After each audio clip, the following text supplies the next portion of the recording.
The Lord be with you. And with your spirit. A reading from the Holy Gospel according to Matthew. Glory to you, O Lord.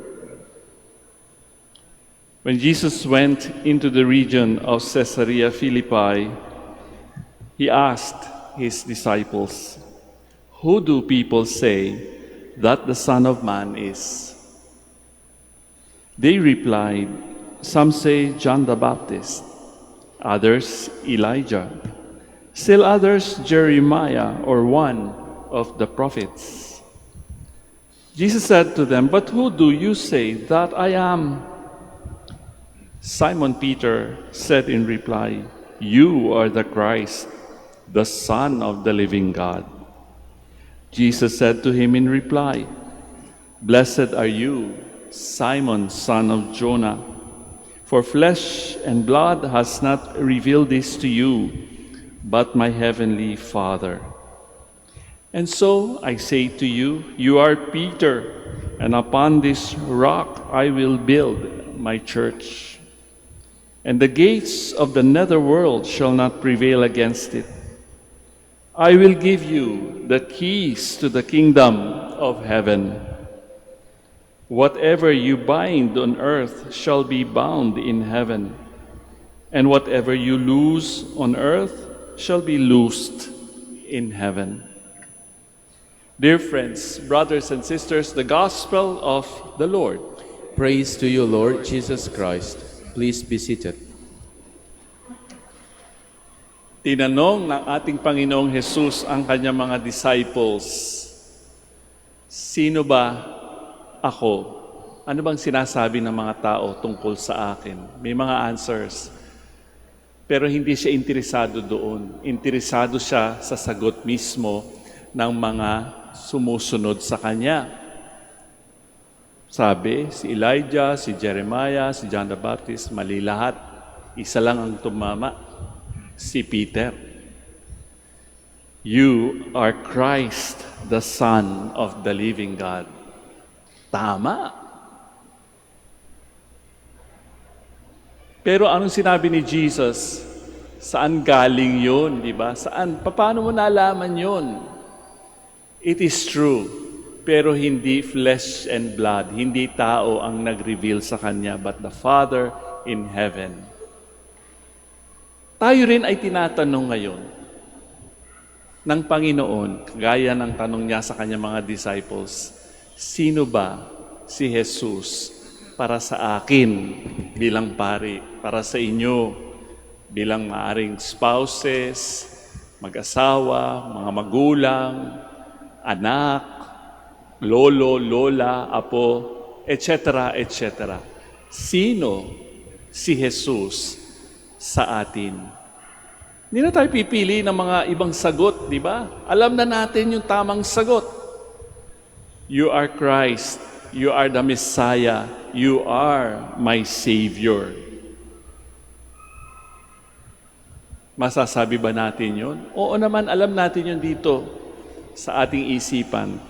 The Lord, kaya nga tayo naandito ngayon di ba? Humihingi tayo, we recognize that He is God, na makapangyarihan siya at pwede niyang baguhin ang takbo ng ating buhay. Marami tayong mga pangangailangan, marami tayong binabata sa ating buhay, and life is not easy. Alam natin yan, life is difficult. May hangganan ang ating buhay. Kaya lang, kadalasan, kahit alam natin na siya talaga ang anak ng Diyos, ang ating manliligtas, may mga panahon, may mga sandali na nahihirapan din tayong sabihin na, "Yes, Lord, you are my Savior." Halimbawa, kapag sinabi niya, "Love your neighbor as yourself." Madali ba yun? Pagdasal niyo ang inyong mga kaaway. Patawarin niyo yung mga nakasakit sa inyo. Nahirap, di ba? Pero kapag sinabi natin kasi, "You are my Messiah, you are my Savior, you are the Son of the living God," Sabi pa nga ng Panginoon, di ba, I am the way, the truth, and the life. O kapag ka ganon, ibig sabihin, susundan natin siya. O baka naman, we blaze our own paths, ika nga. Basta ito ang gusto kong daanan. Ayaw kong sumunod sa Panginoon. Nangyayari yan sa ating buhay, di ba? How many times ba na kailangan sabihin ng Panginoon sa atin, peace be with you. Kagaya ng mga apostles, di ba? Nung sila'y naandoon sa cenacle, peace be with you. Takot na takot sila sa mga Hudyo. Baka sila ay lusubin, baka sila ay saktan. Kapag ka sinabi ng Panginoon, follow me, come and see. Do I go and follow? Or pipili ako ng aking sariling daan? It is different to know Jesus and to do something about that knowledge. You are my Messiah. You are my Savior. You are my God. Why? Because there is a gap between that knowledge and the actions that follow from that knowledge. Na-experience din po yan ng mahal na Birhen nung siya ay binigyan ng mensahe ng isang anghel. You are going to be the mother of God. Ha? Diba? How can this be?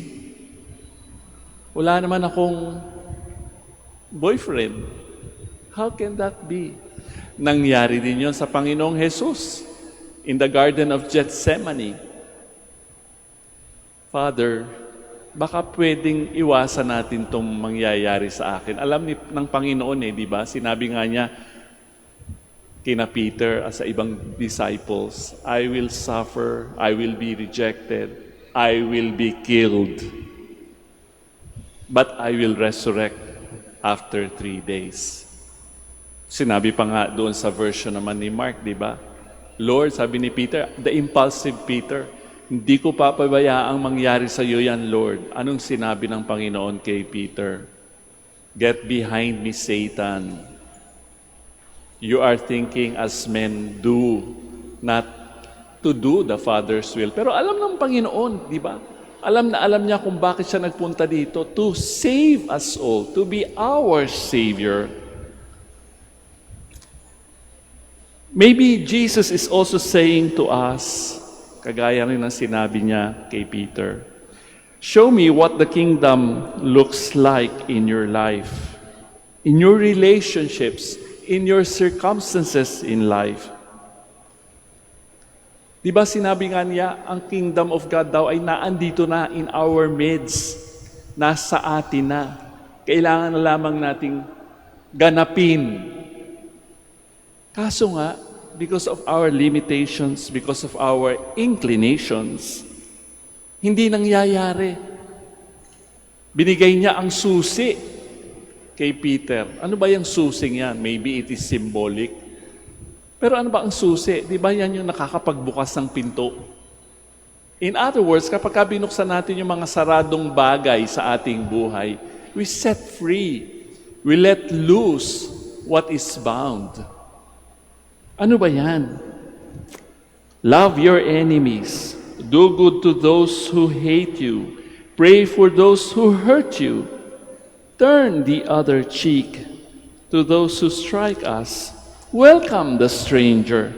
Feed the hungry. Clothe the naked. Forgive those who offend you. Give to the beggar. Hindi po madaling gawin. Kaya nga merong gap about our knowledge of Christ as our Savior and what it is asking of us. Hindi kailangan maging mabait tayo for us to earn the kingdom of God. No. The kingdom is not a reward for doing good. The kingdom are the works that we have to do. Whenever these works are happening, there is the kingdom. Mahirap magpatawad, hindi po ba? Lalong-lalo na pagka napakalalim ng sakit na naranasan natin sa ibang tao, lalong-lalo na sa mga taong mahal natin. Masakit yun. Pero magpapatawad ka. Magsisimula kang magpatawad. At kapag nagawa natin yon, kahit na mahabang panahon ang ating gugugulin, naandun ang kingdom of heaven. The kingdom is about what we do and how we live. Kung paano tayo mabuhay. The kingdom is what life looks like when we respond to what God is calling for. The kingdom comes every time you and I give existence to the insistence of God. Andiyan palagi ang Panginoon, sinasabi sa atin na andyan na ang kaharian ng Diyos. We can stand every day and declare that Jesus is the Messiah, my Savior. But what difference does that make if we are not setting free people who are bound? People who are bound by injustice, racism, hunger, poverty, guilt, shame, takot, galit. What difference does that make if we are not cutting loose people so that they may go in peace? What difference does that make if we are not binding ourselves? We have to bind ourselves to each other. How do we bind each other? In love, in compassion, in forgiveness, hospitality, healing. Hindi nawawala ng pag-asa, palaging nananalangin. What difference does it make if we are not binding up the brokenhearted? I don't want to just give the right answer. Alam na natin ang tamang sagot sa tanong ng Panginoon, sino ba ako sa inyo? I want to be the right answer and to do the right answer. Just like perhaps most of us here.